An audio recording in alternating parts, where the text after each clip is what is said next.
And ಇದು first time ನಾನು Vijay Raghavendra sir ಜೊತೆ ಸ್ಕ್ರೀನ್ ಶೇರ್ ಮಾಡ್ತಾ ಇದ್ದೀನಿ. I am very happy about it because I have been a huge fan of his.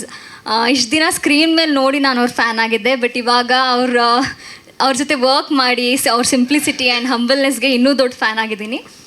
And ನಮ್ಮ producer ಬಗ್ಗೆ ಹೇಳಬೇಕಂದ್ರೆ he is very passionate towards his work. ಅವ್ರು ಈ ಮೂವಿ ಬಗ್ಗೆ ತುಂಬ ಕನಸಿಟ್ಕೊಂಡಿದ್ದಾರೆ. ಸೊ ಅವ್ರಿಗೆ ಆಲ್ ದ ಬೆಸ್ಟ್, ಚೆನ್ನಾಗಾಗಲಿ ನಮ್ಮ ಮೂವಿ. ಆ್ಯಂಡ್ ಅವ್ರು ಯಾವುದ್ರಲ್ಲೂ ಕಾಂಪ್ರಮೈಸ್ ಆಗದೇನೆ ಫಿಲಮ್ನ ತುಂಬ ನೀವು ನೋಡ್ತಿದ್ದೀರಾ ಔಟ್ಪುಟ್ ಎಷ್ಟು ಚೆನ್ನಾಗಿ ಕೊಟ್ಟಿದ್ದಾರೆ ಅಂತ. ಟ್ರೈಲರ್ ಆಗಿರ್ಬೋದು, ಸಾಂಗ್ ಆಗಿರ್ಬೋದು, ತುಂಬ ಚೆನ್ನಾಗಿ ಮೂಡ್ ಬಂದಿದೆ.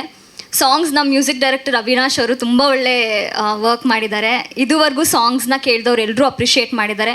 ಆ್ಯಂಡ್ ಅಫ್ಕೋರ್ಸ್ ನಮ್ಮ ಟೆಕ್ನಿಕಲ್ ಟೀಮ್ ತುಂಬ ಸ್ಟ್ರಾಂಗ್ ಇದೆ. ಬೀಟ್ ಡಿರೆಕ್ಟರ್ ವಿಜಯ್ ಕನ್ನಡಿಗ ಸರ್, DOP ಸುನೀತ್ ಆಗಿರ್ಬೋದು, ಎಲ್ಲರೂ ತುಂಬ ಒಳ್ಳೆ ವರ್ಕ್ ಮಾಡಿದ್ದಾರೆ. ಆ್ಯಂಡ್ ನಮ್ಮ ಕಳೈ ಮಾಸ್ಟರು ಅಷ್ಟೇ, ನಮ್ಗೆ ಯಾವುದೇ ರೀತಿ ಅನ್ಕಂಫರ್ಟಬಲ್ ಆಗದಿರೋ ಥರ ಸಾಂಗಲ್ಲಿ ತುಂಬ ಚೆನ್ನಾಗಿ ಕೊರಿಯೋಗ್ರಫಿ ಮಾಡಿದ್ದಾರೆ. ಥ್ಯಾಂಕ್ ಯು ಸೋ ಮಚ್ ಎಲ್ರಿಗೂ. ಆ್ಯಂಡ್ ಅಫ್ಕೋರ್ಸ್ ಸುಮನ್ ಅವ್ರ ಬಗ್ಗೆ ಹೇಳಲೇಬೇಕು. ಡೈಲಾಗ್ ಆ್ಯಂಡ್ ಸ್ಕ್ರೀನ್ ಪ್ಲೇನ ತುಂಬ ಚೆನ್ನಾಗಿ ರಚಿಸಿದ್ದಾರೆ. ಸೊ ಎಲ್ರಿಗೂ ಥ್ಯಾಂಕ್ಸ್. ಆ್ಯಂಡ್ ನಮ್ಮ ಚಿತ್ರ ತುಂಬ ಚೆನ್ನಾಗಿ ಮೂಡ್ ಬಂದಿದೆ ಅಂತ ಹೇಳೋದಕ್ಕೆ ಇಷ್ಟಪಡ್ತೀನಿ. ದಯವಿಟ್ಟು ಚಿತ್ರಮಂದಿರಗಳಿಗೆ ಬಂದು ಎಲ್ಲರೂ ಪ್ರೋತ್ಸಾಹ ಮಾಡಬೇಕು ಅಷ್ಟೇ. ಆ್ಯಂಡ್ ಒಂದು ಕ್ವಶನ್ ಅಂತಂದರೆ, ನಿಮ್ಮ ಪಾತ್ರದ ಹೆಸರು ಹೇಳಿದ್ರಿ, ಬಟ್ ಏನು ಅಂತ ಒಂದು ಲೈನಲ್ಲಿ ಹೇಳೋದಾದರೆ? ದಿಶಾ ಕ್ಯಾರೆಕ್ಟರ್ ಬಂದು ಒಂದು ಮುಗ್ಧ ಹುಡುಗಿ. ಅವಳಿಗೆ ಅವಳ ತಂದೆ ತಾಯಿ ಹಾಗೆ ಅಜ್ಜಿ ಅವರೇ ಅವಳ ಜಗತ್ತು. ಆ್ಯಂಡ್ ಅವಳ ಊರೇ ಅವಳಿಗೆ ಪ್ರಪಂಚ ಆಗಿರುತ್ತೆ.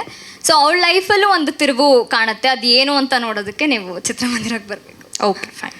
ಥ್ಯಾಂಕ್ ಯು ಅಷ್ಟೇ. Thank you so much.